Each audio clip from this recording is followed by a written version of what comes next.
Welcome to episode 10 of Thrashcast. My name is Billy, and I'm here with my co-host Jim and Ken. How are you guys doing today? Awesome. We're good, sir. All right, great. And I gotta say, we're all looking a little more handsome today. There's something matching. We've Yep. all got Woo! our Thrashcaster, Thrashcast Cash, t-shirts Thrashcast on. represents. What's that, Ken? Cash, Thrashcast represents. There you go. You. So, uh, so that's cool. And who knows? At some point, Ken, I think we might offer the t-shirts for sale. Yes. So Yes. we'll keep everyone posted We on do that. have people asking already. So Okay, cool. All right, sounds good. And then just a reminder, where can people find us here at the Thrashcast? So we're at www.horrormetalsounds.com. And you can, of course, find us on YouTube at Horror Metal Sounds at KenG.2864. Now on to today's topic. So I think last week we probably mentioned we were doing Havoc. We had a bit of a change of mind, not for any particular reason, but I think we just decided to change gears and tackle crossover thrash, but still staying in the modern era. So we selected Power Trip. So we're going to talk through Power Trip, focusing on their 2017 album Nightmare Logic. And that one, of course, is a monster. I'm sure we're going to have lots to say there. And then we're going to wrap it up with 10 bands that we all want to share related to new modern thrash metal. So that should be interesting. Hopefully there's some things for everybody, some new finds, and a chance for people to discover some new music, which is always very cool. So let's go to our What's Spitting and news segment. Jim, how about you start us off here? Yeah, what what I'm spinning is I picked up the new from our podcast last week. I picked up the new Celtic Frost. Well, it's not new, new to me. It's the Innocence and Wrath, kind of a little mini box set of 2 CDs. And what I like about it is it has the original, but it's been obviously remastered of the first album, Morbid Tales of the EP. So it has the EP laid out the way the EP was originally, and I like that. And then it's got kind of bits and like maybe their greatest hits from the next few albums.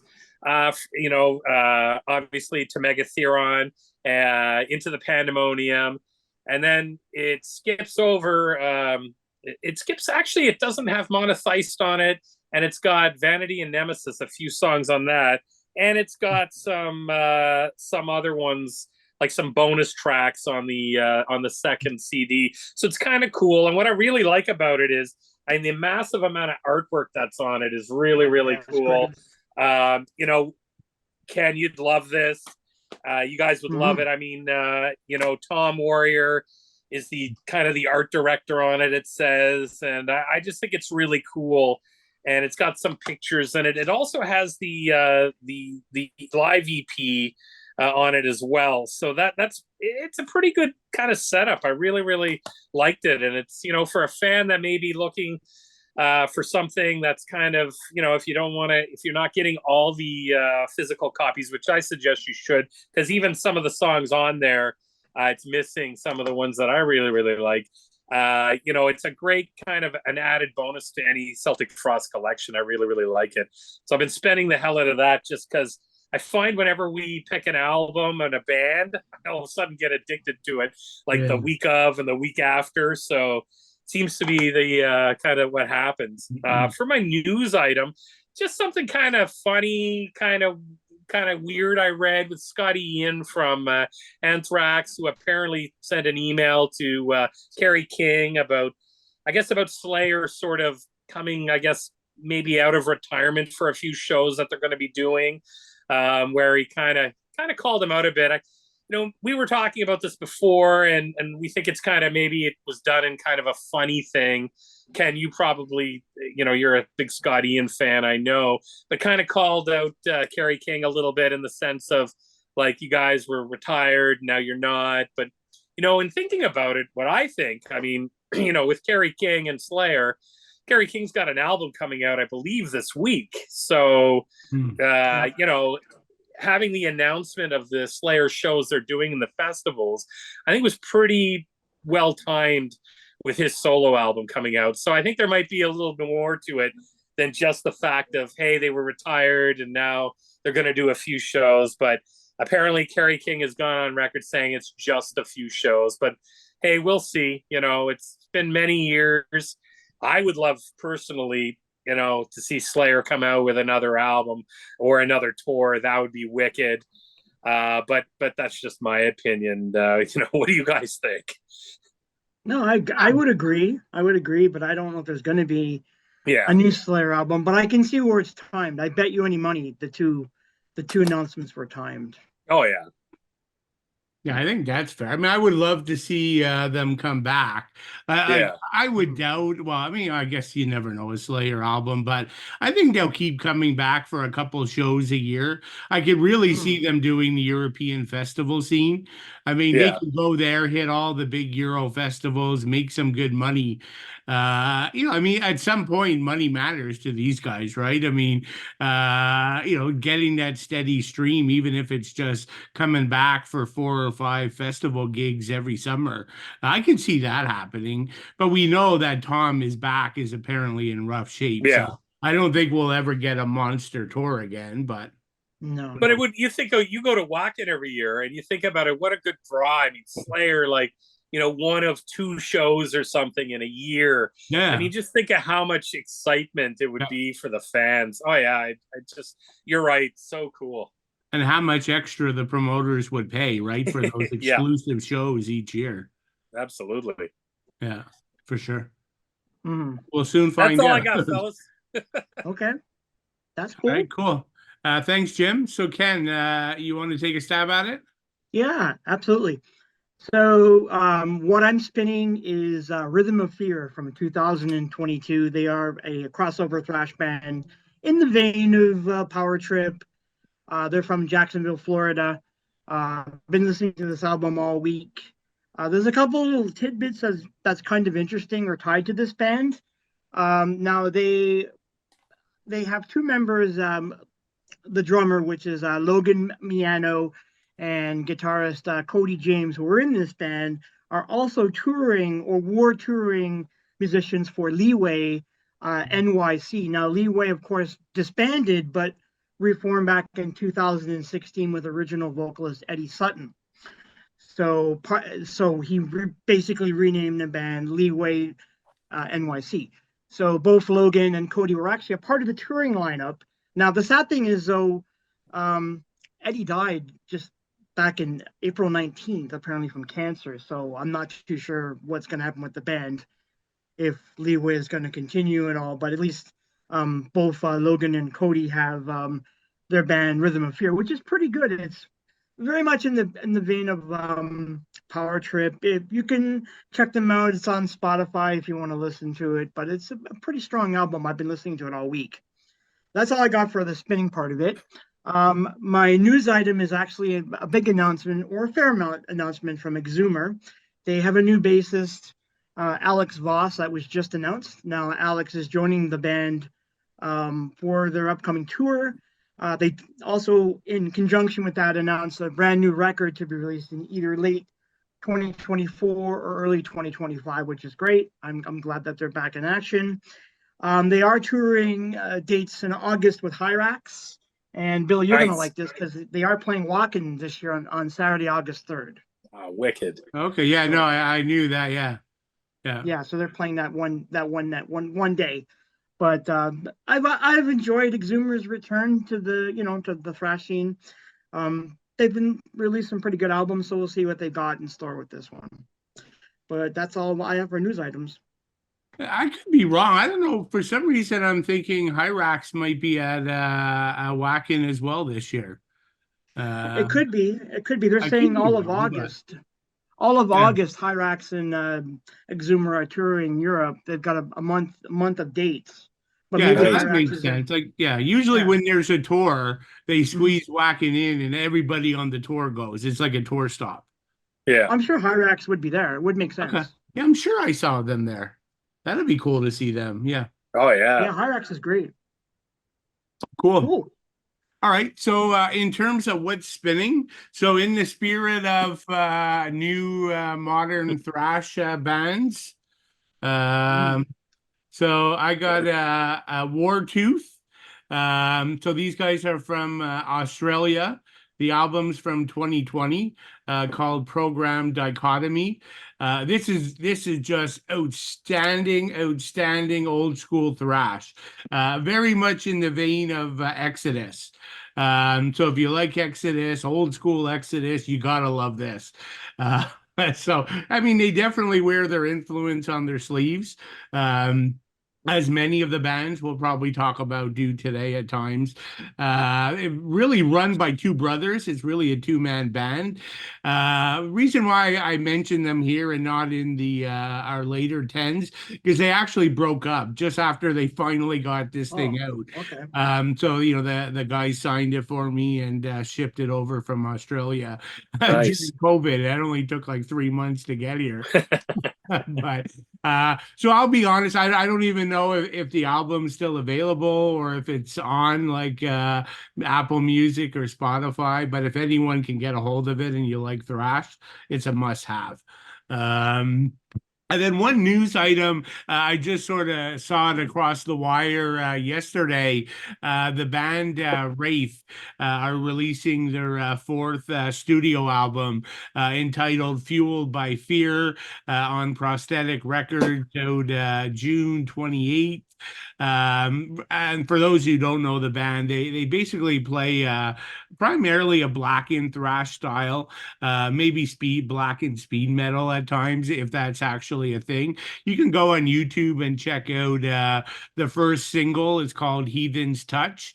So the vocalist is pretty unique, right? I think he's the blackened component of the blackened thrash a portion of the music, because instrumentally it's very much like older school thrash meets modern thrash. So it's a band I've always kind of known, not on my favorite list, but it's something that I listen to when it comes up. So yeah, that's kind of it for me in terms of news items. So Okay. let's move over to Power Trip. So as we always do, we'll start with the bio. I jotted down a few notes here, and I don't have a book like the Exodus bio from uh, from 2 weeks ago. But so Power Trip, of course, is a Dallas, Texas-based crossover thrash band. They're formed in 2008. Have two full-length albums, Manifest, Decimation. That was released in 2013. And then, of course, today's feature topic, Nightmare Logic. That was from 2017.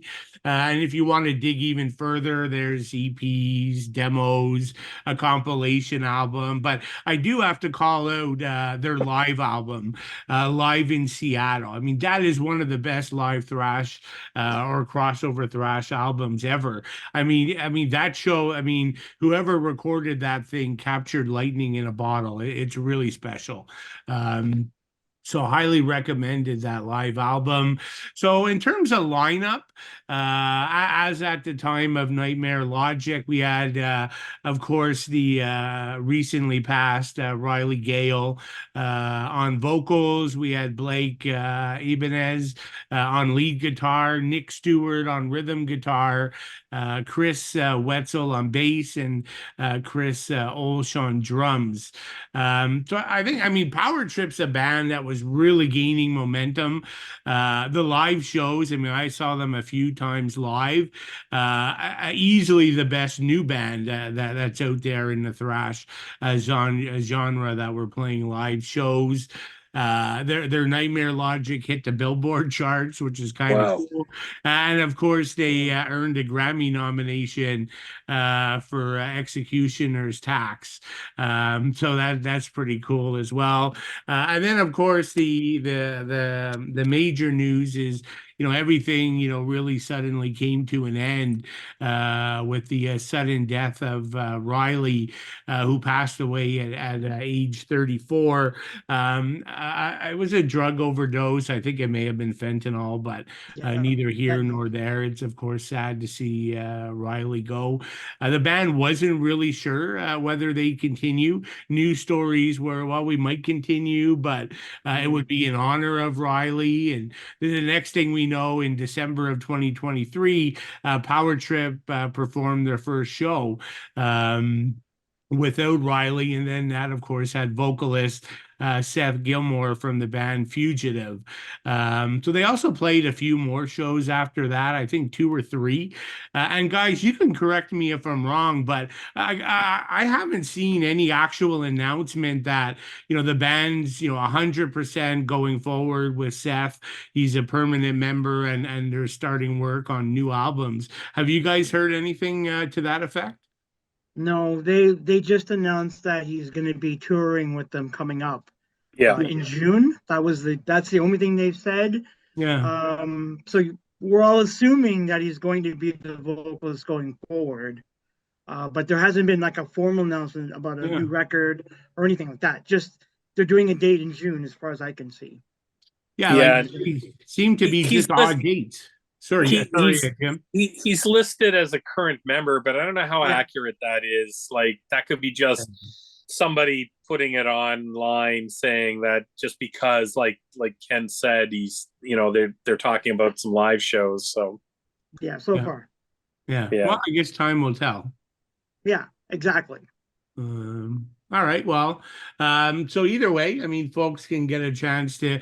There's actually that December 2023 show with Seth. Is the whole thing's on YouTube, so people can certainly check it out and get a feel for Seth with the band.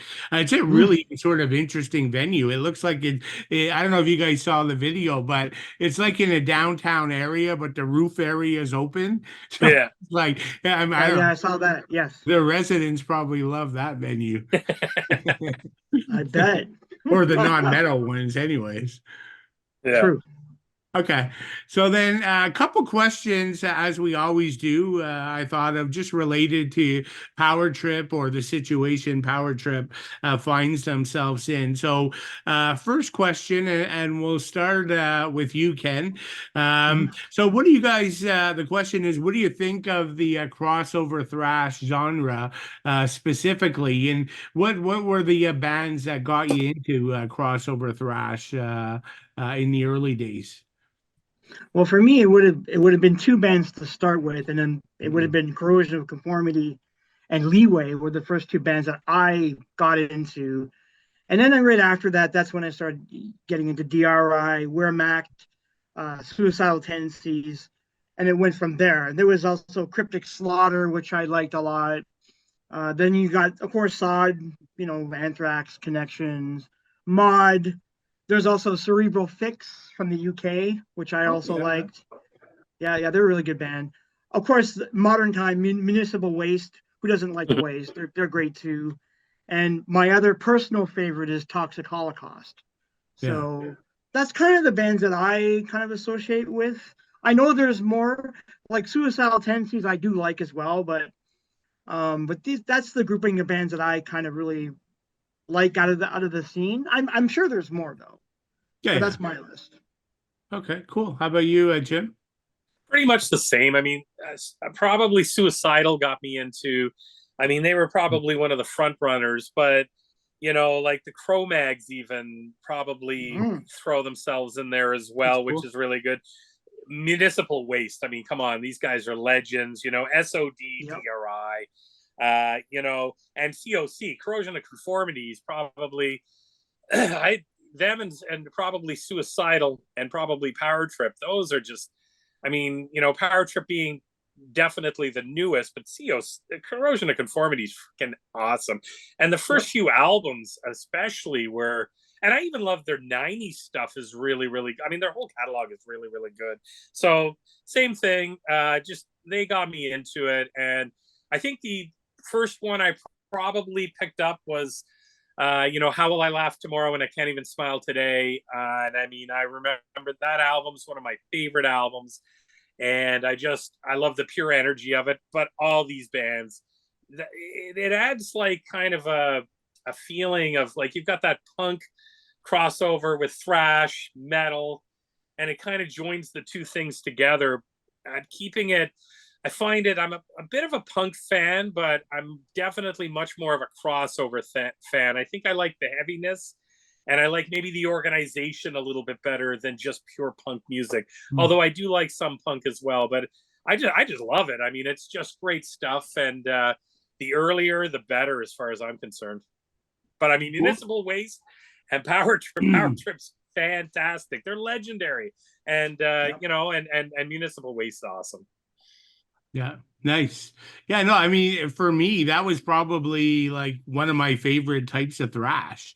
It was in the old days, and when we go through our 10 modern bands, there's going to be a load of crossover thrash in there as well. So, yeah, big fan. I mean, for me, I think you guys hit on pretty much everything on my list. I mean, I started with DRI, Leeway, and Cryptic, Slaughter, and then one you guys didn't mention, Gangrene, was sort of another kind of great one. But then Suicidal jumped in there, and DRI and SOD, so that's kind of cool.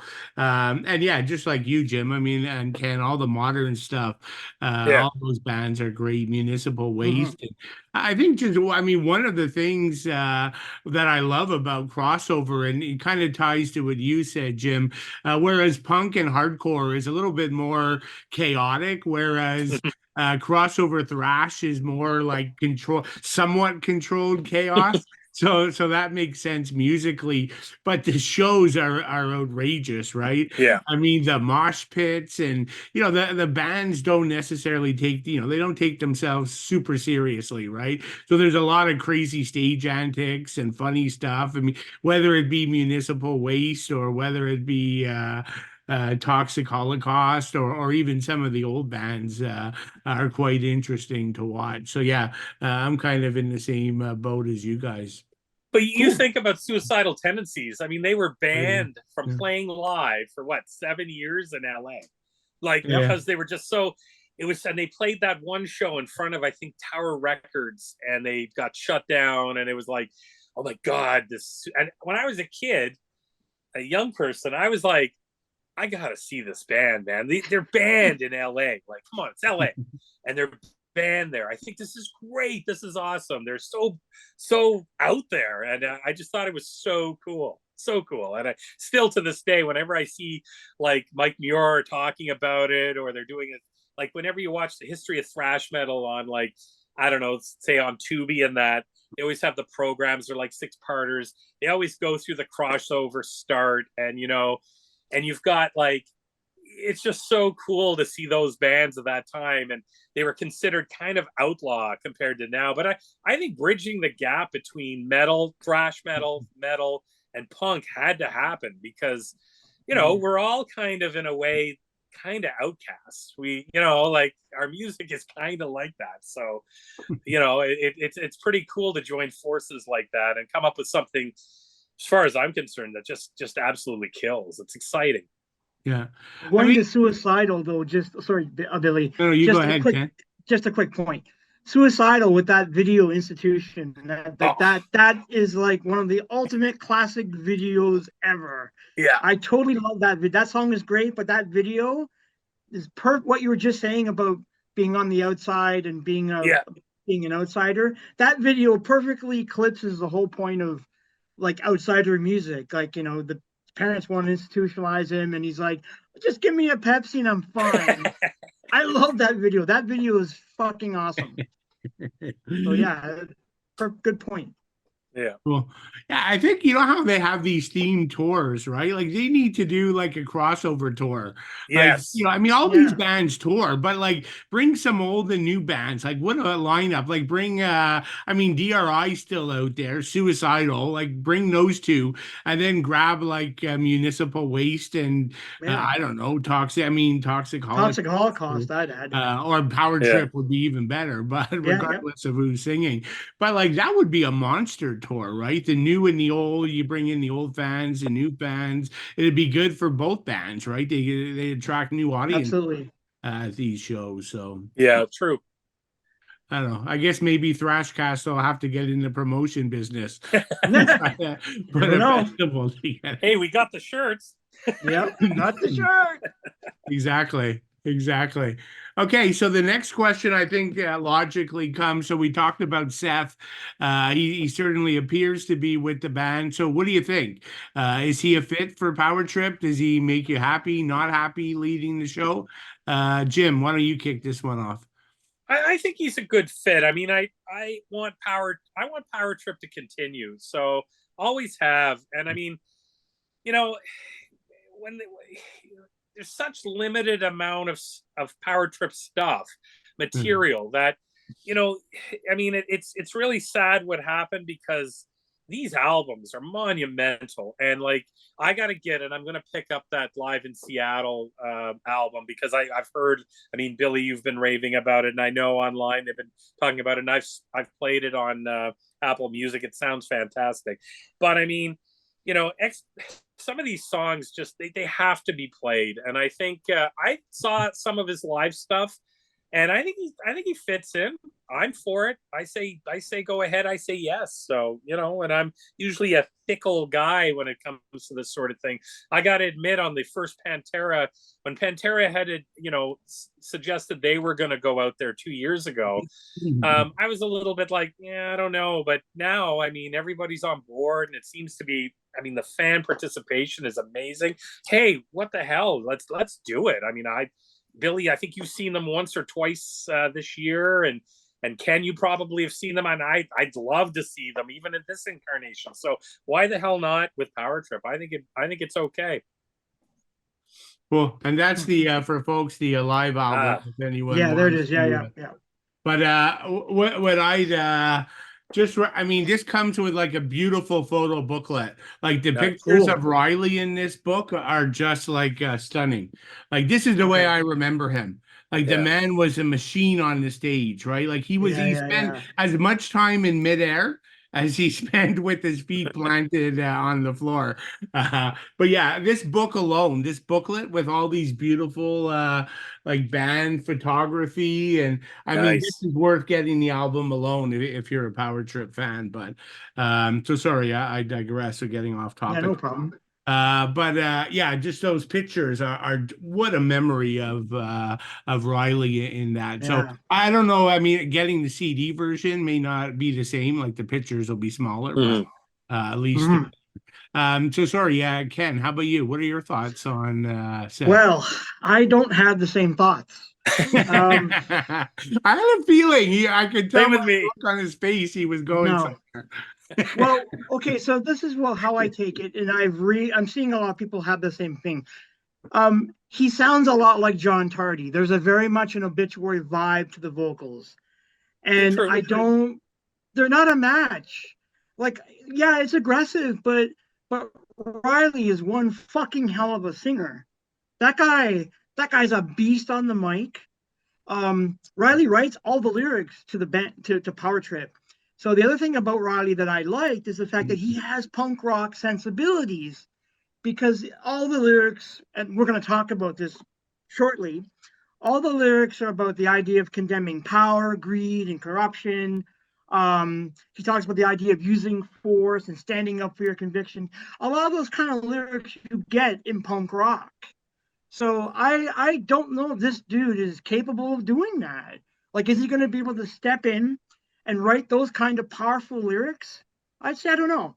I don't think he's a bad vocalist. I listened to Fugitive. I didn't mind it. I thought it was okay, but there's a very much an obituary vibe to the style of the vocals, just the way he sort of leans into the songs and that kind of dripping voice that Tardy has. I hear it. I very much hear it. He's got more of a death metal vibe than a punk metal vibe. So yeah, I'm sure the music is going to be really good. I mean, no doubt about that. But I'm not certain it's going to work. But I mean, I guess I'd have to hear it. I'll have to actually physically hear a new song with him on vocals. But right now, no. I'm saying no. Sorry, I just say no. You know what, Ken? Yeah. It's funny you say that. I think maybe subconsciously, because Obituary is my favorite death metal band. Like, you know, their last album was my top pick for last year. Yeah, it's great. And maybe that's subconsciously kind of clouding. Maybe I'm thinking, oh man, I love this. I love this. Possibly that could be it. Yeah, maybe. But it's noticeable. You could hear it. As soon as you listen to Fugitive as I can hear it. It's like he has much more of a death metal vibe, not a punk metal vibe. And Riley was good with the punk metal vibe. Like he could shout and shriek and it just worked. So I don't know. The jury's out for me. I'd have to hear new music. I mean, I want Power Trip to go on too, but you know, that's just my opinion. Yeah, no, so I'm going to fall more towards whose side am I going to fall towards? I'm going here. Over to Ken's side. So yeah, I mean the band Fugitive obviously shares similarities to Power Trip, but I mean they have so little output. I mean Power Trip doesn't have a lot of output, but Fugitive has hardly anything, like an EP. But I think, Ken, you hit it dead on. That's what I said. He's too much of a death metal vocalist, and I jotted down two things: John Tardy of Obituary, and to me, I hear Tom G. Warrior, and he actually does some Tom G. grunts like every now and then in a couple of the songs. So I'm definitely getting more of the death vibe. So to me, it doesn't feel right, like compared to the original Power Trip. And most importantly, the guy doesn't have I mean, I don't know, this may be too harsh, but I was going to say an ounce of the charisma that Riley does. He doesn't even look on good, stage and he's standing there, he's got the mic there, and that's about it. I mean, Riley was a man possessed. The guy, like I showed some of the photos, he's jumping off speakers. He does standing jump kicks, like in all the moshy guitar riffs. He's like kicking in the air. He's flying off speakers, and like it's just, I mean, the guy in the live performance, it's a complete no. But then again, Fugitive and Seth are brand new, right? So he may come into his own, but yeah, I'm gonna say he's a little too death metal. But let's see, right? So I you know, my view is the same. We got to hear the new music, and it's going to be the same band doing those killer riffs and the great work and some of the musical songwriting. So maybe they'll push him in a slightly different direction if he stays there. Yeah, but what concerns me, Billy, is the lyrics. Oh yeah, no, I hear you. I say that because I was reading about Riley, and Riley apparently is a very methodical writer when he writes. He stated that every word or every sentence leads into the next sentence. So when he writes a song, it's very powerful. So does this guy have the chops to write lyrics like socially conscious, powerful lyrics? That's where I'm kind of wondering. So that's where the jury is out for me until I hear him. And you know, like he's popped up on, like, I mean, he's very, like, you know, self-aware, like, you know, as you mentioned, he pours it into his lyrics, but he's actually showed up on like news channels, like a CNN to give his view on things. And so it's pretty surprising. He even ended up on like a stock channel at one point because he was friends with a host on the show. So he actually very much mingled with people outside the metal world, which I find very interesting. I didn't know that. That's cool. Yeah. So anyways, so it's okay. So I guess we all kind of agree, but you know, we got to give them a chance. We all want to see Power Trip continue. But yeah, some of us have a more or less interest in Seth as vocalist, but let's see how it all plays out. Okay, so next question. So again, here we're on the same theme. So again, the untimely death of Riley has put the band in a scenario: continue or not continue. So it kind of got me thinking, and certainly this case it was a death, but most times it's not an actual death that puts a band in a scenario where they change up singers. So the question to you guys are: can you guys name a couple bands in metal? Doesn't have to be thrash. There's quite a few thrash examples though, where the band was able to successfully change the singer and not sort of go backwards and keep the band momentum going. So Ken, why don't you start with this one? Yeah, there's a lot of good ones. The first one that comes to mind, I know Anthrax, we're going to talk about that, but the first one that comes to mind is Sepultura. I actually don't mind Derek Green, and when he replaced, when he came on to be the new singer, Against in 1998, it's actually a really good album. I like it. I don't mind him as the vocalist, and I don't think they've lost steam. I think they've been putting out That's some true. really good records. So I think that was a good change.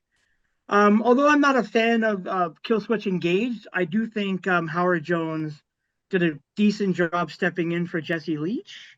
From the stuff I've heard and what I've seen, I think it's okay. I don't think it's been a bad change.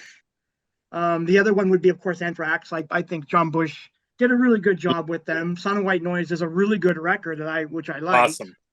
Awesome. So I don't have a problem with his replacement. I mean, that's three that I can name off. Oh, and if you want to even go one more, Faith No More, when Chuck Yeah. Mosley was Yeah. replaced by Mike Patton. Patton took that band to the next level. So True. I mean, there's Yeah, Arch that's a Enemy. good one. They can go on and on, right? There's a lot of good, but that's what I would say. Yeah. I would have thought you'd say Anthrax would have been the switch to Joey. Oh, you mean going back to Yeah, Joey? Yeah. going back, right? Because Yeah, that's a that's good where one. Yeah, momentum like tripled yeah, with Joey, right? I'd yeah. argue when Joey left, they went from playing big crowds to going to small clubs, right? That's Momentum, true. right? I mean, a lot of people still like the material, but momentum really died That's true. during that Fair time enough. period. But I don't know. No, Um, that's fair. how about you, Jim? Well, just stick up for Anthrax. I mean, Sown came out in the 90s when everybody was having trouble selling, So, but That's I true. agree with Ken. I mean, I'm an Anthrax fan, and I like the Bush era.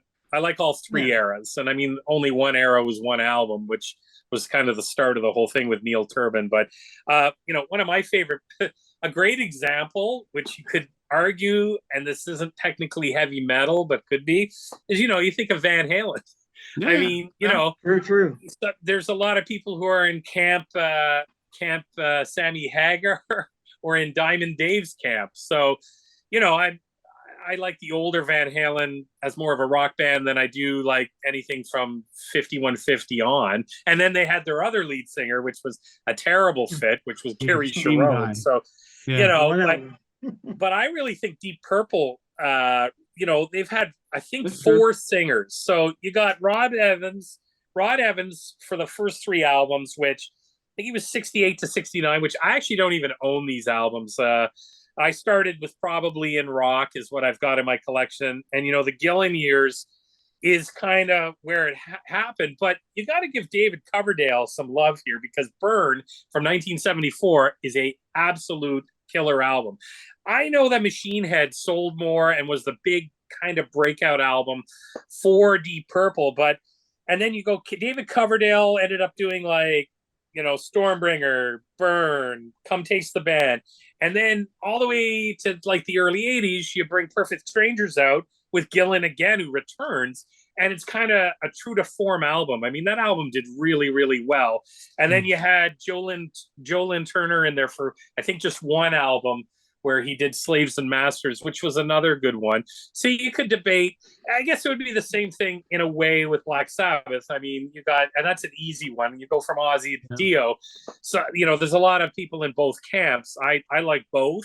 And yes, there's been multiple lead singers as well, returning and coming and one-offs and whatever.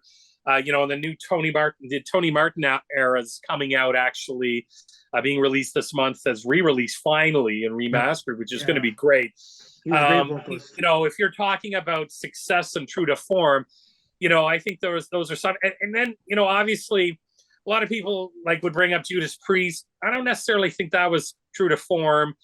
And it wasn't successful. Maiden, as much as I love Blaze Bayley, and I love I love these guys on their own merit. I think the way it went, but you're thinking of even Iron Maiden going back to Paul Di'Anno / you bring in Bruce Dickinson. Even that was, they were created more momentum as they were going.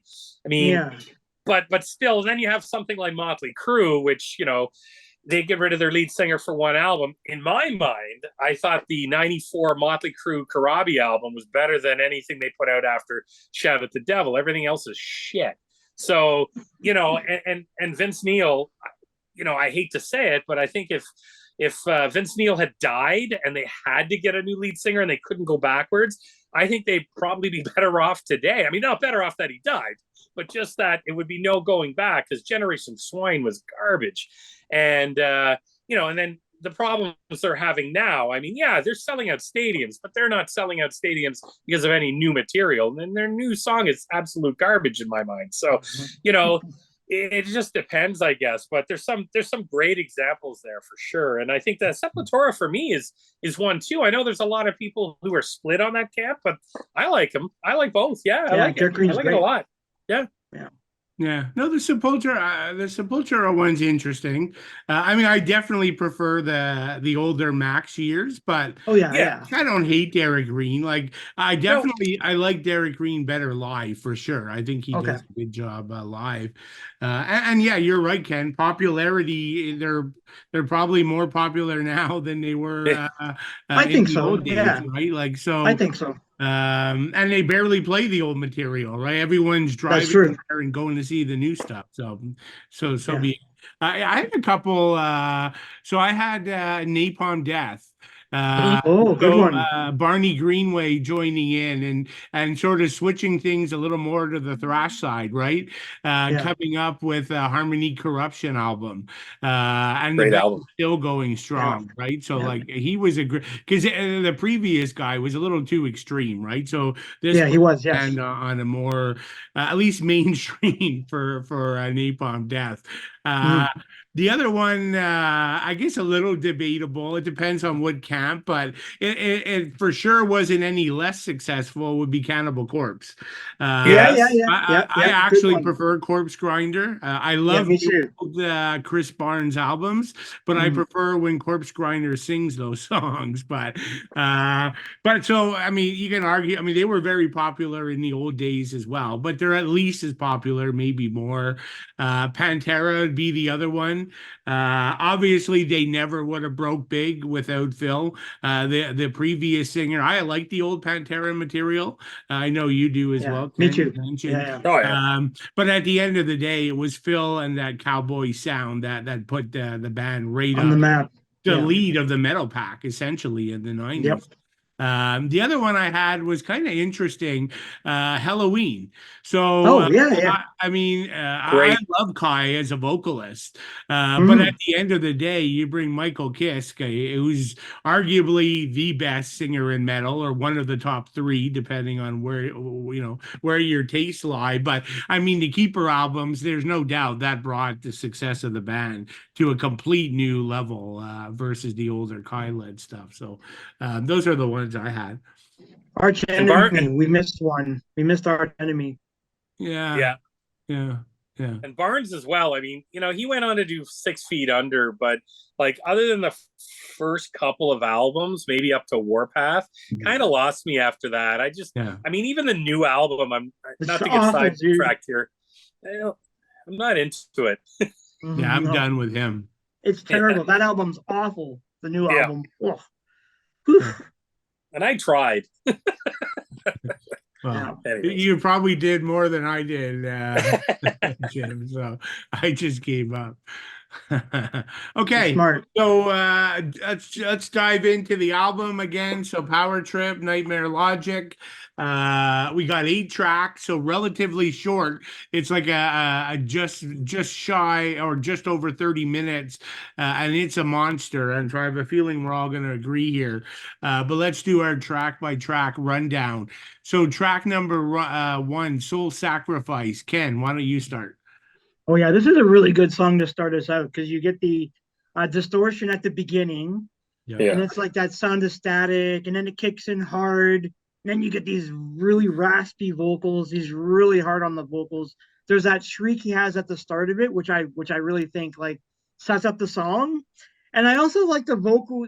There's one thing I'll mention with the vocals like right now. There's a kind of like an echoey effect to the vocals, and I have a feeling this may be because of Joel Grind. Now Joel Grind mastered the album, and Grind has a very well. Of course, he's from Toxic Holocaust, and their kind of style of like crossover metal thrash is the same, where there's like a kind of an echoey effect at times with the vocals. I hear it here, so I'm not sure if he had any say with that, but I can see where it comes out.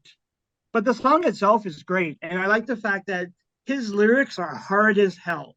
Like he's talking about having your own convictions, speaking out, and then getting caught off guard when others like question you about your convictions. I love it. I love it. And then it's such a great song, and to open this up, fantastic. Yeah, Jim. Oh, I think the start of it's got kind of like, I always think it sounds like War of the Worlds, like the movie. I mean, where it kind of sounds like those ships with the creatures in it kind of walking. And then during that field scene where they're disposing of the human beings, it's got that weird shuddery sound to it. I always thought that had that. Every time I listen to it, I think of that movie.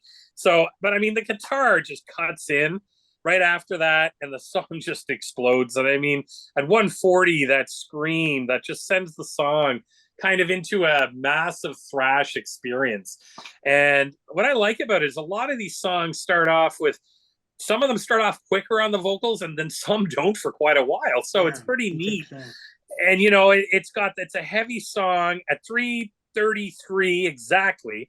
The song settles down with a bit of a slower kind of guitar darker vibe, which is really cool, and then kind of finishes the song off. But no, this whole album is friggin' phenomenal, and this song's a great way to start off the album. Yeah, no, I agree, right? It's a cool start. To me, it's like explosion sounds. Yeah. And then you got like that weird synth sound effect, and so it creates that sort of stage for when the music takes off. Yeah. And again, it's the riffs, right? Like they are so damn memorable and catchy. Like they're just crazy good. Like every song on here features this. I mean, this one opens with a cool sludgy one almost, and then it comes back at the end. It's so good, and it's the songwriting for these guys, right? The songwriting is so strong.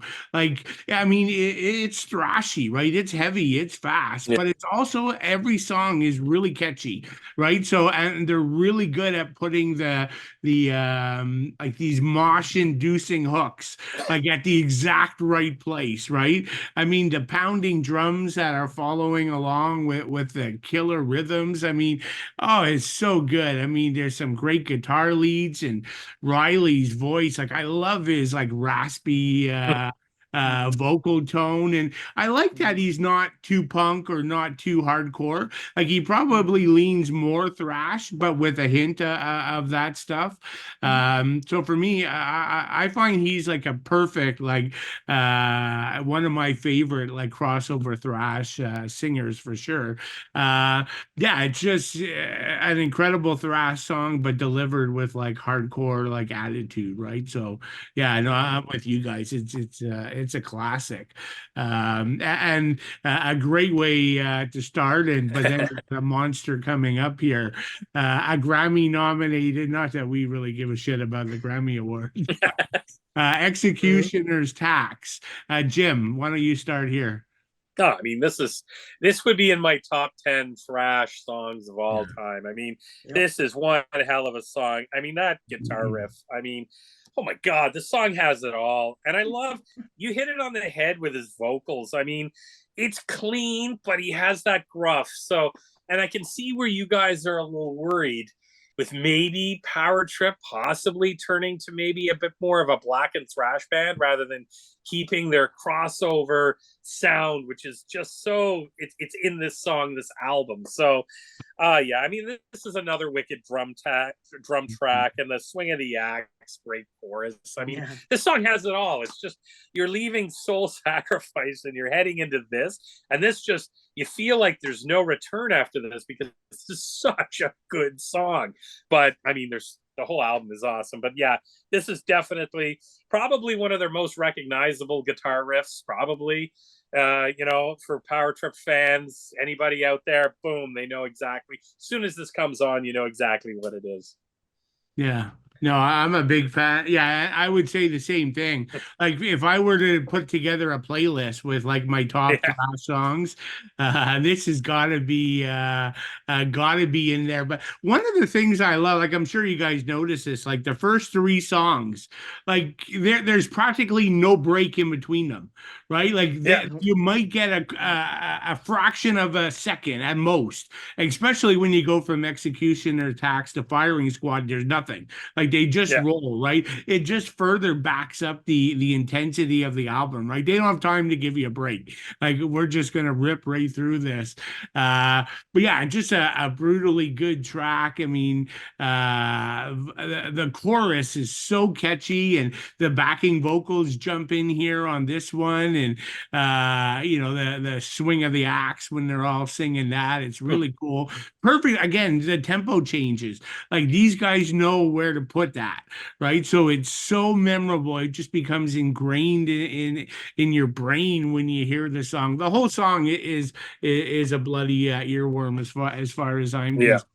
concerned. The chugging like guitars, and I'm not going to get too off topic, but where I discovered Power Trip was going to see a Cannibal Corpse show in Philadelphia, and I never heard of a Power Trip, so I had no intention of seeing them. I walked in probably 3 or 4 songs into their set, and I wanted to see Cannibal Corpse. I wasn't there for who's this Power Trip band, and I walked in and I'm looking at the Cannibal Corpse merch table, which was outside the hall, and this song comes on, and I'm like, "What is this? This is incredible!" Like I go marching into the venue part, and there's this man Riley, who's like jump kicking in midair and leaping off speakers. And I was hooked. Like I went home that night and ordered everything that they had put out, right? Nice. Like this song just, I can't remember discovering a band where I remember the exact instance of hearing a song, and I knew this was something special. So yeah, a bit off track, but I just wanted to get that in there. So Ken, what are your thoughts? Yeah, this is a balls out. It's a balls out song. I mean, the riffs are killer. Supreme chug all the way through.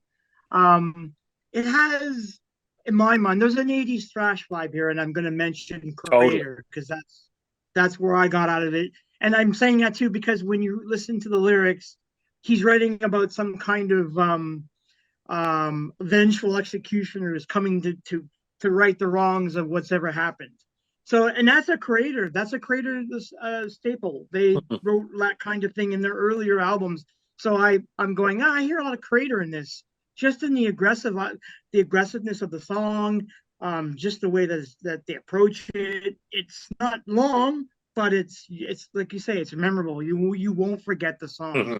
and it is a masterpiece. It's a Yeah. masterpiece song. Yeah. It probably might be the best song on this album. Really, I Yeah. don't know if you're gonna find anything better than this one song, but it's a great song. Yeah, I would probably agree. And actually, I Yeah. had one other point I didn't hit, but yeah, I mean, I jotted down in my note, brings back everything I loved about thrash in the '80s, Great points. because it really Exactly. does, right? It just brings me right back. So Ken, yeah, Yeah. that's a good point. I agree with you. That's a big part of what makes that track special. Okay, so Firing Squad, Ken, you go first here. Yeah, this is another great song. It's a ripper of a song. And again, what I love about this is that his lyrics is where it really gets me. Because he's talking about fighting for your freedom. The struggles for being an individual and having freedom. That shit is like pure gold to me.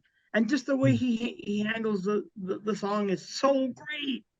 And yeah, and it's a total rager. I love this song. There's an unrelenting chug all the way through it. It doesn't let up. It's like 1, 2, 3, and you get all 3 songs, and it's like wow, and you're just enthralled. You'd want more. I love it. This is a great, great song.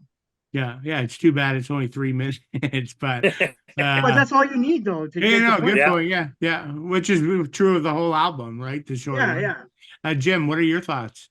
I wrote, man, like this grabs you by the throat right from the beginning. So, and it's unrelenting.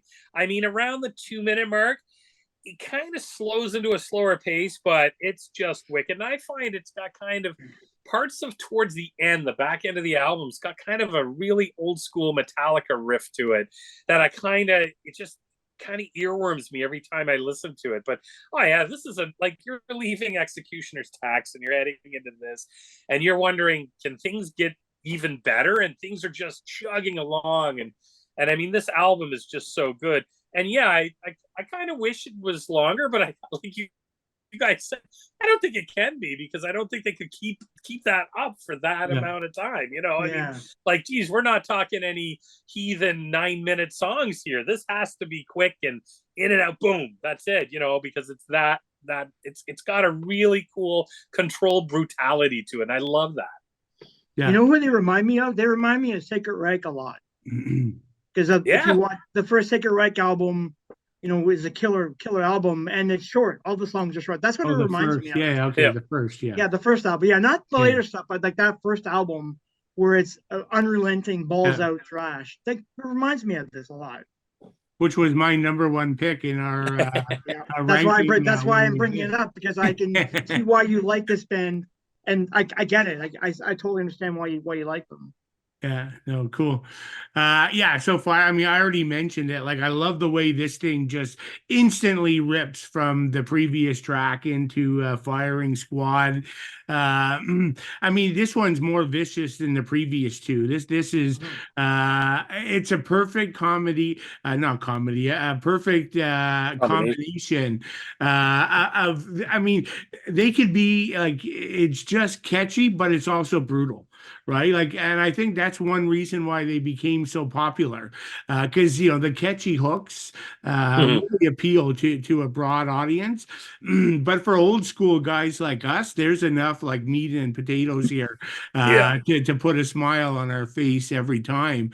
But yeah, this 3 minutes, and that's perfect, right? Like I think like too many bands try to add an extra section, or these guys never overstay their welcome, right? Like they put the cool hooks, the cool riffs, they got just enough in there, but never enough where you say, they probably carried that a little too far. They leave you wanting more every time, which is really cool. This one too, also, I think just the massive drum sound on this one. Love the drumming here. I mean the riffs, and this has some good solos as well. Often the riffs overshadow the solos, in my opinion, from like a guitar perspective. But this one, there's a couple that sort of let loose and have some better lead work here. But yeah, this is a total turn the volume up to 11. Let this thing take off. So okay, so now we're at the Nightmare Logic, the title track. Jim, why don't you start? Oh, one of my favorites. I mean, I have so many ones written beside all my comments but this is wicked song. I mean, that spooky kind of fast intro. I mean, it's got such fast grooves and that pounding drums. like I keep saying it, but this one for me has a really good old school thrash sound as well, with those sort of high flying guitars. It just sounds so cool. And at about 2:35, kind of the cymbals and guitar sound creates a really kind of a different, kind of goes into a different direction, which I really like, and brings it right, like just kind of continues along right to the end of it. But yeah, this is another one of my favorites on this album. This one and the next one for sure. But like, it's just such a great. I know I keep looking ahead, but yeah, this one's got a really cool vibe to it, and you guys hit it on the head when they, like you say, they don't overstay their welcome, but they leave you wanting more, which means the next song comes on and you're already kind of pumped up and ready to go, and you're like, okay, what are we in for now? I really wish I could go back and listen to some of these albums for the first time again. It would just be such a cool experience again. It's that great. Yeah, cool. Ken? Well, what I think is also interesting at the beginning of the song, where you get the it's kind of hypnotic, but that kind of militaristic drum style sort of leads you in, and then you get the bang, the explosion with the riff, and it's like, whoa. And it doesn't stop, and that's what makes it such a great song, for me. And again, Riley's so on point, and I wanted to read a bit more about Riley, so I was looking up some of his thoughts, and this song in particular, he was kind of talking about. I'm assuming he was talking about American politics and saying that, the idea of resistance and revolution and destructive powers of it, it's very important in how when you reason with this kind of thing, you can also invite negative and harmful thoughts to yourself. So I thought it was interesting how he's applying that. So again, he put it into a song, and they wrote it around it, and it's so explosive. It's a great song as well. Yeah. No, it's another I mean, it's the perfect, like, riff driven anthem again, right? Like those crazy good riffs, and for me, this captures the full spirit of what like crossover thrash is. I was listening to this sort of sitting on the couch in the living room yesterday, and I just wanted to get up and like do my own little mini mosh pit, like in the middle of the living room, right? Like it just like it stirs it up inside you, right? Like they're so good at this, and there won't. I mean, my top 10 is going to be filled with crossover thrash. But I'm gonna say none of them even touch this album, so that's how big of a fan I am here. But yeah, just relentless, perfect again. Everything we said about the previous tracks apply here again. So I'm not going to be repetitive there. So that brings us to track number 5, getting into the second half of the album, Waiting Around to Die. This one's yours, Ken, first. Yeah, this one I like a lot. Now, the opening is what I loved about it. There's a kind of a John Carpenter kind of 80s synth sci-fi style to it, which I think is great. And again, it's like a device they're using to draw you in, and then they just kick you in the nuts when that explosion of the riff starts, and it's like, wow. And again, it's another great song, and I love the fact that he wanted to talk about human complacency. And he's talking about how, being disgusted by people who refuse to fight, who just basically want to give up and not join the fight. It's a great. I mean, it's like biting commentary on things he sees, and I love it. I think the song is such a great song. Waiting Around to Die. You can't get what a great song title. So it's another ripper of a tune. Yeah. Over to you, Jim. Oh man, this is awesome. Like it's funny you said John Carpenter intro. I said it's got kind of a darker version of Jaws. Like it's just got that kind of feeling that something big is going to happen. And I think this song, more so than a lot of the other songs, has a bit more of a punk groove for me. But I mean, at 35 seconds in, that song just explodes into that guitar riff. It's got also kind of, it makes me feel like there's a little bit of a Metal Militia riff there too in parts of it. from Metallica. So I kind of identify with that. But I mean, Waiting Around to Die, the kind of chorus is wicked. And that guitar solo at around 240 is just amazing. And I love the ending with sort of the kind of spoken word kind of thing at the end is kind of neat. That finishes it off with a bow. This is another one of my standout tracks on this album. So I absolutely love it. Yeah. No, I mean, oh, what a surprise! I'm going to agree with you guys here too, right? I mean, I honestly don't think I could add anything, right?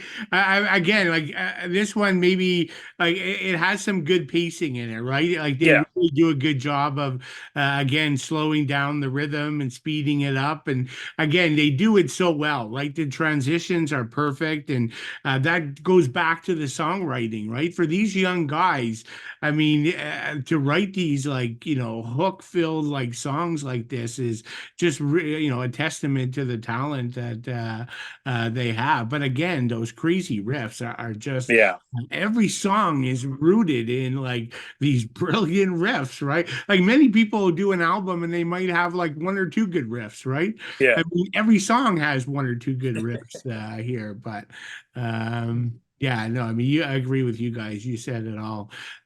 So moving on to number 6, Ruination. Jim, you're starting with this one, please. This has got a wicked, cool, thumping intro. And I don't even want to talk about the riffs, but I think if my timing's right on it, I believe it takes like almost a minute and 20 seconds before the vocals really cut in. And I think it takes you on a really cool riff journey before that. I mean, there's just so much to this track, and in parts of it, I kind of get a little bit of a Celtic Frost kind of vibe to it. I'm always trying to compare, not to compare, but to see what I think I get a feel out of it, and that's what I get out of this. But this is a really cool track, and when the vocals cut in, the song just takes off. But you've got that kind of riff journey that goes on, and I mean, it's just like you're at song 6 here. We only have a couple more songs to go. How many more riffs can they come up with is what you're asking yourself. And I mean, like, it's just every song has got like, okay, well, that's cool. Ooh, I like that just as much as I like this. That's what it's just going through your head when you're listening to this. Or who knows, maybe that's why it's 30 minutes, because they ran out of riff ideas. Maybe. Cool. Yeah, I know. Ken, did I get you on this one yet or no? No. Okay, over to you, please. Okay. Yeah. So, like, again, it's what can you say about it? Like, it's a ripper of a song. There's another thrash 80s vibe I get out of it for me, like in the song for sure. I feel it. Again, and he's talking about, well, a lot of thrash bands from the 80s talked about the idea of society and how there's a downfall to society. And this song basically captures all that, and it's a great. There's not much more I can say about it. It's another great song. Yeah, no, I agree. I mean, I think this might be the shortest, if I remember right, or it's one of the two. It's barely above 3 minutes. But yeah, I mean, you guys said, but I just love it when this thing explodes, like roughly halfway through the through the song. Right, again, it's the good use of pacing, and it's short, but it's executed perfectly. I think that's all I'm going to add to your well-placed comments. So that brings us to track number 7. If not us, then who? This is a slightly longer one for these guys. So Ken, why don't you start here? Yeah, this is the song I get like Exodus vibes. Yeah, even the title of the song is like an Exodus song.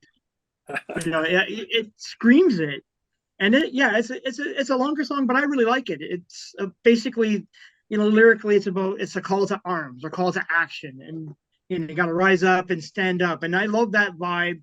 And Riley just belts it out, and he just, that's where his conviction. It's obvious you can see where the guy's convictions lie, right? This is what he believes in, and I think that's what makes it such a great album to a lot of people, because he speaks the truth. He's just saying, this is how it is. This is how I look at life, and it's not unlike an Exodus song either, because a lot of their early records, they put it out there too. They just let it rip and fly. And this is what we think.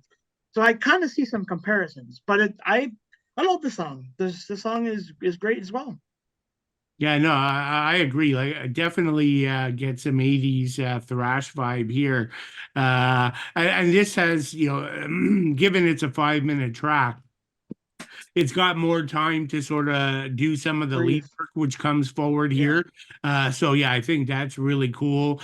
Again, this one has like a really good chorus, and the backing vocals come back, which again is a bit Exodus-y as well, Mm. right? From an 80s perspective. But yeah, just relentless galloping thrash. I mean, there's another one that just steams and tramples over you. But I always found the ending a little bit odd. Right, the Okay. way it kind of like just sort of Fades out. fades out, and so like Yeah. Yeah, the it fader. never Okay, yeah, really yeah. fit for me. But I Okay. don't know if Ken, you're good with meaning stuff. I mean, did that ever any connection you made with that, or?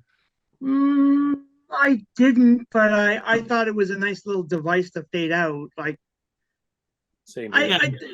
Yeah, I'm not too it sure, feels out but of place for me. I don't know. it didn't bother me per se. I don't mind it because they're good with the intros, but some of the outros are cool. Okay. I thought it was all right. I didn't have a Yeah. problem with it. I mean, it's an incredibly minute thing. Like it's not Yeah, a it's very small. Yeah, yeah, yeah, no very big minor, deal. but I thought it Uh, worked. yeah, Jim. Ah, so you guys have said it all. I wrote down Exodus Testament vibe, Yeah. and this is more of a big four sound, kind of Mhm. it all thrown together. And this is the type of thing that gets you into the big four, as far as I'm concerned, because this is Mhm. freaking awesome. And yeah, it's got that thrash. It's got that thrash classic sound. I like the fade out about half, and it's about halfway through, 30, maybe 30% of the song left, and it kind of fades right down to the end. I kind of like it because it's something different that we haven't heard. And then the next song's going to pick up right, boom, and then you're back into Yeah. it. So yeah, I really like this. It's got a wicked chorus. This is another one of my, like, if I had to pick, I don't know, I wrote a lot of Jim, you ones ran down out here. of 1A, Bs, and Cs already. You ran out of them in the first half of the album. I know. I just keep, it's like I just can't keep, but this one, I mean, you're heading into song 7 and 8 here, and the album is just fucking amazing. And this is exactly the type of material that everybody needs to listen to. I mean, everybody's got to check this band out. And, just because I don't care what kind of metal you're into, this is just fantastic. This is what it's all about. And this song definitely portrays that. Yeah. Well, Jim, you mentioned the last track, so crucifixion. So why don't you just continue with the momentum there? Oh man, and I always complain about last tracks sometimes. This is the way to end off an album. I mean, it's a great track. You have the fade out of the last song, and it's kind of like maybe calms it down a bit. This is fast and heavy. Around 2 minutes and 5 seconds, I find the song kind of changes pace and direction, gets into a bit more of a galloping, chugging guitars, and the heavier vocals are cool. That 3 minutes, or right after then, you're looking at that wicked guitar solo. And I think this is probably the heaviest drum track on the album, in my opinion. This song's got everything. Great way to end it off. And this is where 8 songs, 30 minutes. I think this is the longest song on the track, actually. Yeah, probably. But I want 5 more songs. I'm sorry. I am always against bloat on albums, but this album here easily could have put 2 more songs on it, I think. It would have been that cool. Even a regurgitation of something, and they didn't do that at all in all 8 of these songs. So, if they doubled up on another riff or something, like multiple riffs, I would have been like, yeah, I heard that before. I don't care. I like it. I want to hear it again. Of course. Cool. Ken, what are you thinking here with the ending song? Yeah, I love this. I love this song. It's probably the fastest, I think, track for the chugging train riffs that you get halfway through it. It's great that there's a couple of tidbits on this song that I thought were quite interesting. The title track, Crucifixion, is actually a metaphor, which is a play on words for combining suffering and sacrifice. So I thought that was kind of interesting. The other thing, the lead guitar was actually played by Arthur Ritsk, and Ritsk is the producer of the album. And oddly enough, Ritsk, if I don't know if you guys are aware, but he's guitar player for Eternal Champion, which is odd because they're like, power metal Power galore. metal. But Yeah. power metal. But I looked up Arthur, and Arthur's been mastering and producing records for years and all kinds of bands. So he's obviously quite versed in this kind of music. And that's why I was mentioning at the beginning of our talk about Joel Grind being mastering the album, and Joel's, Toxic Holocaust is an amazing band. So it's interesting that the two instrumental people involved in this group or helping create the sound have very diverse backgrounds. But the song itself, you can't go wrong with it. Like you're talking about the crumbling of society, all because of power and political corruption. Again, it's a staple lyrical track a lot of these bands would play, but I think they do it well here. They do it nasty, they do it mean, they do it fast.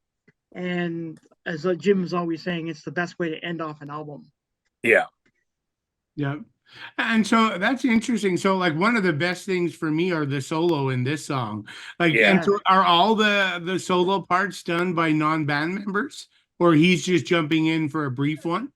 I think Arthur's jumping in just for that one beginning lead, as far as I know. From what I understand, he played lead on this track. That's all I know. Okay, yeah. And Arthur apparently is like an unofficial member of the band, because he's been working with them since the beginning, which I find interesting, because it's like, you think Eternal Champion, I love Eternal Champion. I think they're a great band, but it's a weird connection. But yeah. Cool. Yeah, no, I mean, again, you guys said it all. I mean, talk about ending with a bang, right? I mean, they're not taking the foot off the gas pedal once, like this album, right? No ballads, that's for sure. No instrumentals, no cover songs. No covers. None of the stuff that gets us going. So, it's just, it's a blistering, head-banging track, man. And Jim, you mentioned it, like just the drum intensity on this one is like so good. The chorus, and again, good pacing change. Like, at roughly the 2-minute mark, this thing just slows down to a riffing grind, but then takes off again. That solo section I mentioned is fantastic. And then it kind of ends with that sort of explosion effect kind of at the end. And that's the end of the album. So I like that effect. That worked for me. Yeah. So what a monster record, right? So there it is. I just looked at 32 minutes and 51 seconds, right? I mean, that's what's Rain and Blood? I think that's under 30 minutes, eh? I think it is 27 or 28. Yeah, 27, 28. 27 minutes, I think. Yeah. Roughly. So that's the shorter. Cool. Any final thoughts on the album, guys? Anything you want to say before we go to other modern thrash bands? Yeah, it's a shame. For me, it's a shame that Riley passed away, because this album was the momentum. This was the album that they were like, it's critically acclaimed. It's better than the first record. The first record's not bad, but I think this is a better record. And it's just a shame that momentum was killed after his passing, which is too bad. But all I can tell you guys is I hope this new dude works out, but I guess time will tell. Yeah. I truly believe that Power Trip could have been like the next major breakout band in metal. Right? Like, because it appealed to the old school thrash guys. It was still very accessible, right? The hooks and the catchiness got everybody on board. Like as we're gonna see, Priest is gonna disappear at some point, right? You're gonna have Metallica gone, Megadeth gone, Slayer's already mostly gone. Like, I really feel these guys could have did like a Pantera move, at some point, to just break out and be one of the the best selling and best sort of most seats in a venue like metal band. This would have been a modern metal band to step in and take over as some of the legends step away. But I don't know, just my thought. Oh yeah, I agree with you guys 100%, and it's sad. It's terrible, because it's just total just momentum. And this is a masterpiece, and I think even with the Grammy nomination and all this stuff surrounding this band and album, it was just, the keys to the kingdom are right there. And I really agree with that. And I think using the Pantera as an example is perfect. You've got Pantera coming out with Cowboys and just exploded. And I think this would have been the exact same thing. Agreed. And there's the man, right? Hopefully that comes through. Right? Yes. There's Riley right there. Yeah. Again, that's that booklet from the live album. That's great. Not to be repetitive, but it's just stunning photography. Cool. No doubt. Okay, cool. So Power Trip. I mean, I'm not even gonna ask. Like, this is like a 10 out of 10 for all of us, no doubt. Yep. So the second phase of this is we wanted to for me, I didn't rank them. I don't know if you guys did. I just wanted to bring forward 10 modern thrash bands. Forget about ranking them. I know didn't for rank them me. either. Okay, yeah, so that's cool. I know from my perspective, and I think you guys largely did as well. I tried to pick lesser known bands. Yeah. That meant for me, I didn't add Municipal Waste. I didn't bring Power Trip back. It's not right or wrong for this exercise. No. I just wanted to sort of bring attention to a few smaller bands. But we all may have done that to different degrees or scales. So who wants to go first here? Jim, do you want to start us? Sure, I'll go. Okay. I did mention Power Trip in here just because this album is so fantastic. No, I hear you. But not going in any particular order, some of the stuff that I've been listening to over the past few months would be like an Italian band by the name of Razgate. I've put their album on my social media there a while ago. Their newest album, Born to Rot in Hell, that was, I think, released last year, is really good. They've got like 4 albums. They're just a kind of a regular, pure thrash band, more of a European flair to it. I really like it. Another band I'm getting into, 2 albums they have, is High Command. Really like that band. Eclipse of the Dead Moons in 2002 and Beyond the Walls of Desolation, both wicked. And I know I think they were on tour late last year in Canada. So you probably saw them, did you? No, I didn't see. I think I went to that tour, but I skipped them. Oh, okay. I really, really like them. Another one that I'm really kind of into is a German thrash band, Cruel Force. They've got I think 3 albums out. Yeah, you guys know them? Yeah, I like them. Yep. Yeah. German band, 3 albums. The Dawn of the Axe is a wicked album, and I'm kind of mad that should have made my top. I've got into them probably early this year as opposed to listening to when their album came out. I missed the release. So, but anyways, I picked that up. That's a wicked album. Enforced. I mean, my God, there's 3 albums. I think I rated them as my 7th favorite album for War Remains for 2023. And it probably could have even been higher. I go to those 3 albums all the time. I brought up Tortured Demon, which I like, out of the UK, Rise of the Lifeless. I brought their CDs, just a young band. I mean, these guys are just finishing high school, got a great future ahead of them. Obviously, Power Trip, Devastator, more of a blackened thrash. So, like, I think my affinitive, like, I love death metal as well. So I think sometimes my crossover to some degree, I love, the regular crossover between punk and thrash metal and creating it. But I also like the blackened part of it too. I think it's my love for death metal as well. And Devastation, Conjurers of Cruelty. It's a great UK thrash, blackened thrash band. Eternal Evil from Sweden. The Gates Beyond Mortality. Wicked, wicked band. That's a great album. Another kind of unknowner from Chechnya, so I'm kind of reaching on this one. Refor, Illusion of Existence. Oh yeah, I know them. Yeah. You know them? Yeah, Built to Nothing. I think they only have the 2 albums. 2 albums. Yeah, they're really, really good. I like them. Really cool thrash band. And you know what? I'm picking for my last pick here, kind of a female thrash. So not. And this is really cool. Jenner from Serbia. I don't know if you guys have ever heard that. Yeah. So I kind of like, they have I think the newest album is Prove Them Wrong. And then they have one from 2017, which is To Live Is to Suffer. And the reason why I put this female-fronted female band on there is, unlike, a lot of people should check them out because they're more of a thrash version of like Lita Ford, as opposed to like an arch enemy type with a lot more harsher and clean vocals. This has a lot more clean vocals to it. I'm a huge Arch Enemy fan, so for me, I like it either way, and I'm a huge death metal fan, so it doesn't matter. But this one was really, really cool, and they have more like, it's more of a, I got to give them credit. They sound really cool. I'm going to probably order their newest album. It's really catchy. It's good, solid kind of 80s thrash sound, but with more of a thrashier version of a Lita Ford singer, if that makes sense. Okay. I thought they played Toronto just recently. Oh, I could be wrong, but I could have swore they were in Toronto.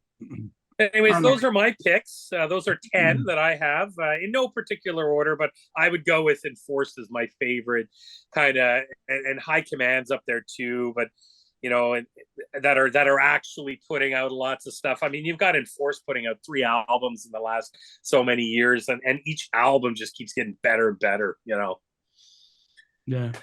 Enforced is a good one. I just saw them live again in Philly, wicked. and they were cool. They were fantastic. But it's funny, something you said made me realize I forgot a band.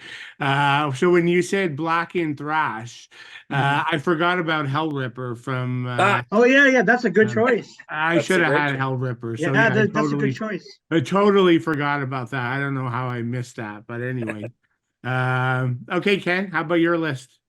Okay, so some of this stuff is standard, but I think that has to be mentioned because they started off the new wave of American thrash. So I like Hatchet. California band, 2006, 4 albums. Their first album, Awaiting Evil, was still my favorite album. I love their logo. They look good. Their album cover art is always great. They're a solid band. So they're definitely on my list. Then I have Gamma Bomb. Gamma Bomb's not a serious wicked band. Yeah, they're funny. They're like a funny band, but I like them because they again started in 2005. 2002. My apologies. 8 albums in. I actually love Citizen Brain from 2008. They have that song on there, OCP, which is the RoboCop song. I fucking love that. It's more than a minute long, and it just basically takes all the best lines from RoboCop, like Dick Jones. I love it. It's so great. It's such a great song. But they're a fun band. And they're from Ireland, so I think they should be mentioned because I don't know too many Irish thrash bands. So I think they're a bit unusual. Of course, I'm putting Evil on my list because Evil started in 2004, and they're one of the first new thrash bands that I really got into. Enter the Grave is an absolute killer of an album, even though it's a Metallica and Slayer clone.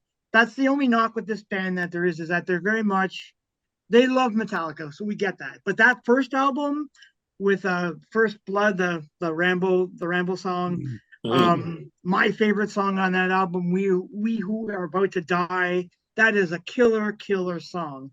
I played that song to death. I love these guys. They're 6 albums in. They're from the UK. They're pretty strong. Although I know you mentioned this too, Billy. Like the new album sucks. That's an awful. The Unknown. What a horrible. They do Metallica Black Album, so that's what they're kind of going for. But I still appreciate them. And then I'm going to put War Beast on my list. I go back to this all the time. I love Rigor Mortis. So I love the fact that Bruce Corbett started this band, with like 3 albums, Crush the Enemy, Destroy, and then Enter the Arena. Great modern thrash. They were the first band that Phil Amsel signed to his Housecore Records label. It's just too bad that Bruce passed away. But I'm hearing that this band is actually going to stay as a band, but they've changed their name to Beast of War, and I'm assuming there will be a new singer announced at some point. But that's a great. I love that band. Their last album was great. Yeah, the last album, Enter the Arena. I love that album. Me too. I love all their albums. It's a fantastic band. The next band is a band called Hammerlord. They're from Kansas City, 2007. They have 3 albums out. I love these guys too. They're kind of, how do I would describe them? They love Frank Frazetta and they love wrestling. So they actually have a song about the Undertaker, Tombstone Power Driver, which is such a great song. These guys have a killer sound. I love the album. I love all the album cover art. They only had 3 albums. Their newest album came out in 2020, but yeah, they're not talked about very much, which is kind of a shame. And sorry, Ken, who's that? What band is that? Hammerlord. Hammer, like Hammer? Hammer? Yeah, Hammerlord. Oh, I don't know them. Yeah, look them up. They're interesting. The first album is from 2008 is killer. It's a great album. Good stuff. Next, I put Violator from Brazil on my list. Came out in 2002 is when they formed. They only have 2 albums. So they have Chemical Assault 2006 and Scenarios of Brutality in 2013. Now this is vicious, kind of creator style thrash. The vocals are harsh. The music just rips right through. Chemical Assault's a really, really good album. They're not really well known, but I like both albums a lot.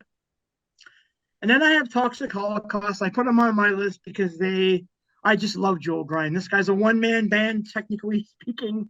They have 6 albums. They've been around since 1999, Portland, Oregon. Great killer crossover thrash. I love them because it's black, it's punk, it's got a little bit of death, it's got it all.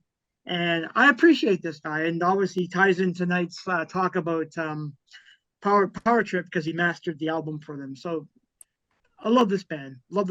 Great band. I also have a band that may not be the best band for this list, but there's a band called Holy Grail. Put out 3 albums. They formed in 2008. Unfortunately, they just broke up in 2022. It's more like power metal with burst or like thrash riffs thrown in for good measure. I love them. I think they have a really good sound. 3 albums to date. There is a thrash connection because Alex Lee is on lead guitar, who's in Bonded by Blood. So there's definitely some power, speed, and thrash elements thrown into the sound. The vocalist is James Luna, who used to be in White Wizard before he left that band. Yeah, Crisis in Utopia 2010 is a really, really good album. Ride the Void 2013 is an excellent album. Pride and Peril in 2016 is really good. They're a really good band. It's just too bad that they couldn't, I guess, maintain that momentum, and then they called it quits. Then I have Vindicator, which is one of my favorite modern American thrash bands. That's a good one. I know Vic. Vic's on my Facebook page. I've talked to him many, many times. Vic's down and his brother Jesse, who's on drums. Great band. They have 4 albums out, formed in 2005. My favorite album is The Antique Witcheries. I love that. Great, a lot of speed, metal, punk, thrash. Love those guys. Those guys are fantastic. And then the last band I have on my list, I don't think anyone's really heard much about them, but a band called Tormentor from Los Angeles, California. Formed in 2007. They have 3 albums out, Pulse of Terror, Prophetic Deceiver, and Principles of Oppression. I love Pulse of Terror. It came out in 2010. 2010 was a great year for new thrash bands. It was such a lot of great bands came out that year. This album is fantastic. Look them up. They're really solid thrash. The vocalist is pretty unique. They have a pretty good thrash sound. But that's one of the bands that I've hardly ever heard talked about. But check them out. I think you might like them. That's Are they still together, okay? Yeah. They just put out Principles of Oppression in 2023. I almost think they might have played Hell's Heroes. The name sounds familiar, but I don't think I saw them. But it sounds so familiar. It probably is them. Yeah. They're really good. I think they're really obscure though. They don't get a lot of press. Like I hardly ever hear about them. But I like all 3 albums. I think they're a really good thrash band from California. Los Angeles actually is where they're from. Okay, cool. Anything else on your end? That's it. The only honorable mention, I just quickly, like I could have mentioned Havoc and Warbringer, Bonded by Blood, a Dust Bolt, Ultraviolence, Hades, Chrysix, Lost Society. There's a lot of, all I'll say is there's a lot of really good thrash bands all around the world. Yeah.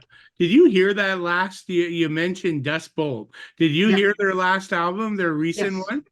It's Yes, I pretty did. different, eh? Like they really crossed over into pop and dance. Like it's all over the place. That album. It was quite interesting. Their bassist is Tom Experior, who is a friend of mine. He's got his own band, Experior, but he joined this band I think 2 albums ago. So he's their bass player. Really nice guy. Tom's a really nice guy.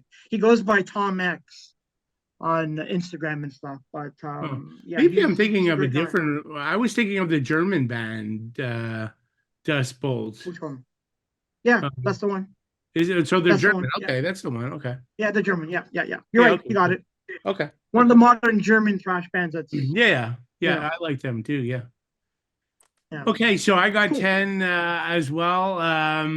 So if I was literally doing a ranking, I would have Enforced and Municipal Waste and Power Trip and Havoc on the list, but I left them off. As I said, I wanted to do something, some bands that I think deserve some more attention. So first Mhm. album, I got my props back. Oh, This album is the band's called First Fragment. okay. So this thing, I love this album. This is a complete masterpiece.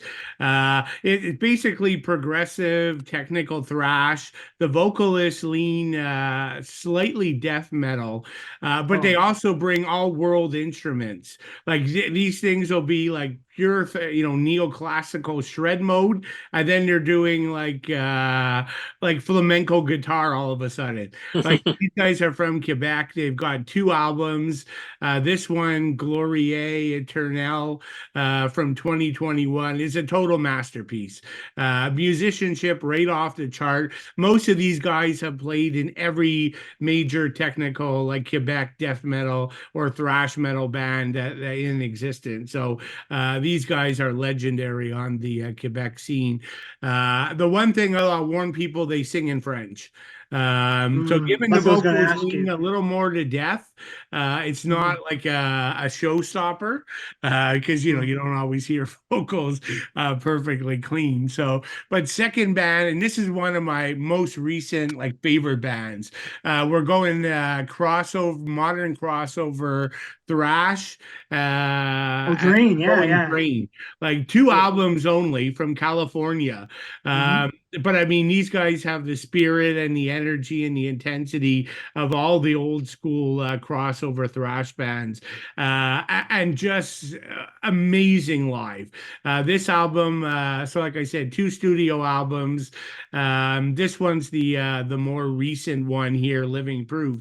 But like, if you could see these guys live, go see them. One of the best Okay. concerts I've ever seen. Like these are the funniest guys. They're crazy. They're madmen. It's a sight to behold at a Drain Cool. concert, and watch out for the mosh pits because they are deadly. Cool. And then next up, we're going to Switzerland.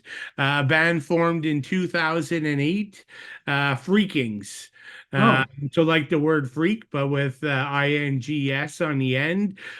Formed in 2008. This thing is just like it's classic catchy thrash, but this thing is like great songwriting filled with hooks. It's called Rise of Violence. Again, great album, worth checking out. okay. Next up, I'm going to Australia. Uh, again, I'm pulling out Harley. Yeah. So Harlot's old school thrash metal, kind of sounds like, there's some Exodus influence in here again, but old school thrash, but executed very well. Formed in 2006, 4 studio albums. This is Extinction from 2017. And I've got one here. This may be the only repeat on any of our lists. Or the band is. And so it comes. Ken mentioned it. So Woo! Hatchet. So again, sort of old school thrash from California, formed in 2006. This is my personal favorite.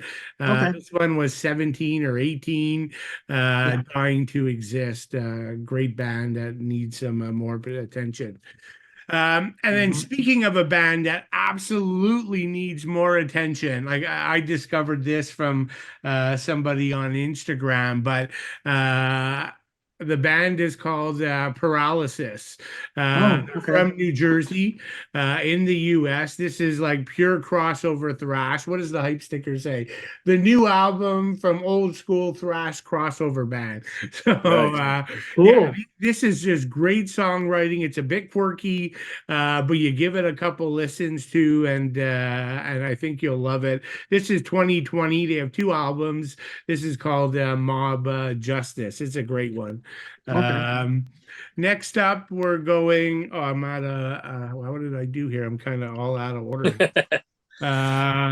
So next up is I'm going to thrash metal from Germany, but certainly not one of the big four. I've got here Skeleton Pit. I love Oh, this. yeah. Okay. So this is thrash, also very heavy crossover thrash influence as well. Formed in 2014, 2 albums. This one is the one I would recommend right away. Lust to Lynch from 2020. But yeah, just I mean. I mean, they're probably not as good as Power Trip, if I'm honest, but they share a lot of the same features, right? So Mm. definitely worth checking out. That's annoying. I got them all out of order. Wicked album art. For 8, I'm Yeah. going to That's good. Luxembourg, and so a band called Fusion Bomb. Oh, So I've again, heard of good, them. catchy, like good songwriting, thrash metal. Formed in 2010. This one's hands down. It's a great album. It's the only full-length album. It's called Concrete Jungle, released in 2009. Again, I know you guys would definitely love this. They also just released an EP in 2023, and I've been trying to get my hands on a copy of that, but not successful yet. Next is a band that I did kind of mention, but their new album in sort of the news, also from Germany. So Surgical Strike. So again, great German modern thrash. It was interesting history, right? Like they were formed in the 90s, dropped 1 or 2 demos, and I guess it went nowhere because the band basically just, quit. And then they returned in 2006. So Mhm. two albums. I showed their most recent release, which was like a month or 2 ago on our podcast. That's right. But this Yep. one's called Part of a Sick World. It was released in 2020. That's a great track, a great album as well. That cover is awesome. Yeah, Yeah. the covers really like all these covers are pretty cool, actually, I think. And then really going local, I think they're Raider. out Oh, of Raider. Yeah. Toronto Good now. band. Yeah. Uh, Yeah. Maybe you guys Wicked should album. have this. Raider. This is killer thrash, but sort of crosses into death metal as well. I think they're based out of Toronto now. Yeah. Formed in 2017. This thing's Trial by Chaos. It's a definite must. And I might have 11 here, but I'm going to say it anyways. Who cares? So I'm going to bring up Dead Heat. So Oh, more cool. crossover thrash. And it's funny how crossover thrash is all of the same theme album covers, right? Like you always know they're like have municipal waste on them, or they're like skeleton faces, or but yeah, this is Violence. California thrash crossover, 2 albums. This one's called World at War from 2021. I just picked up their latest EP. I haven't spun it yet. I haven't even opened it yet, but that EP is called Endless Torment. So yeah, so some great bands there, and Nice. I think we all had like a good diverse list and very little overlap. So hopefully that gives people a lot to check out. Wicked. Well, I don't know about you, Jim, but I have homework to do now because Yes. half the bands that Billy brought up I'm not familiar with, so I'm Yeah, gonna look them up. And those album covers, oh man, they're Yes. getting me excited just looking at them. Yeah, Yeah, no, exactly. I mean, almost the majority of these album covers are like pretty cool. Yeah. Like I gotta say. Well, the one thing about modern thrash is that they really, a lot of these bands are very like they're really they care about their image a lot. So the album covers are a lot better Yeah. than the classic Big Four, which covers are all right, but these covers here are fantastic. yeah. I love these album covers. Yeah. So And great. the modern bands are really cool at like this one here, Skeleton Pit. I mean, this is Mm, pretty like horror based cover here. it's Uh great. But these guys come from Germany. I tried everything because I heard this thing online, and I Okay. tried everything to get a copy. And I sent an email to the band. I Oh said, wow. "There's just no way to buy this in North America," and they were stunned. And they actually set up a link on their site and Okay. sent some to a North American distributor. Oh And nice. so they're just very cool. Then they sent me a copy, Nice. which is really cool. So yeah, like the newer bands obviously are very receptive to a Oh yeah, comment yeah. about not being able to get their music when you want it. Yeah. Cool. That makes sense. Cool. All right. Good Wicked. list, Billy. Good list. Yeah. And you too, Jim. You had a good list as well. Yeah, everyone has All a of good us. list. So yeah, I mean that would give a newer metal fan could have upwards of like 30 albums to start getting into. So uh, we're Well, gonna there's so many new thrash bands that have been around Yeah. for more than Oh. since like the late '90s to early 2000s that started out. Like unbelievable. I mean, When our you think 30 about is a it. fraction of what's out there. Yeah. We Oh, I barely. know. I know. There's way more. Yeah. Yeah. There's way more Yeah. from every country too. You know, like Oh, Italy, Yeah. UK, Germany. Luxembourg. Like, Yeah. yeah, exactly. It's Yeah. crazy. Cool. All right. So anything, gentlemen, you want to say before we start to wrap things down? No, I'm all good. Yep. Just check all this stuff out. Everybody needs to check the stuff out. It's wicked. Yeah. Cool.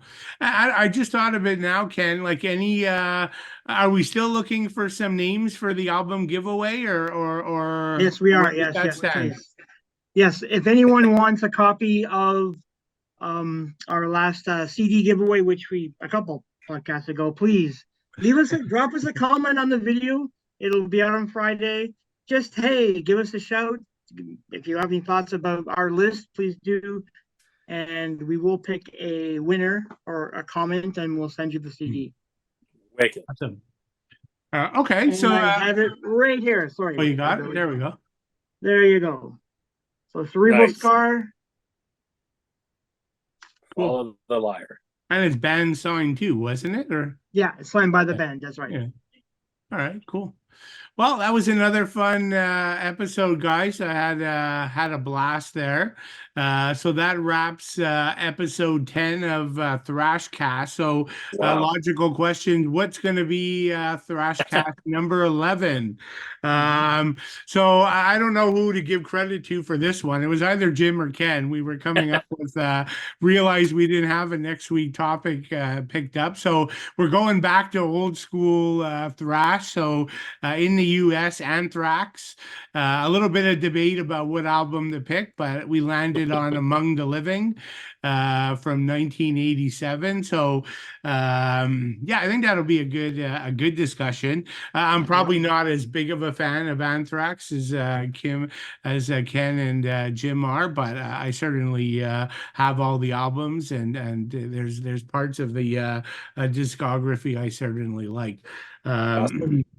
So once again, thanks everybody for following along with our journey. As I said, I don't want to speak for the guys, but I think we're all having a blast. And obviously, if everyone was listening, Yes, sir. it wouldn't be quite as much fun. So thank you. And Kim and why am I now saying Kim like Ken? Yeah, because I'm combining your two names again. Like I did that like 8 weeks ago, right? right. So Ken and Jim, thanks very much for being a gracious co-host today. And with that being said, we're going to wrap it up here. Thanks, everyone. Bye-bye. Goodbye.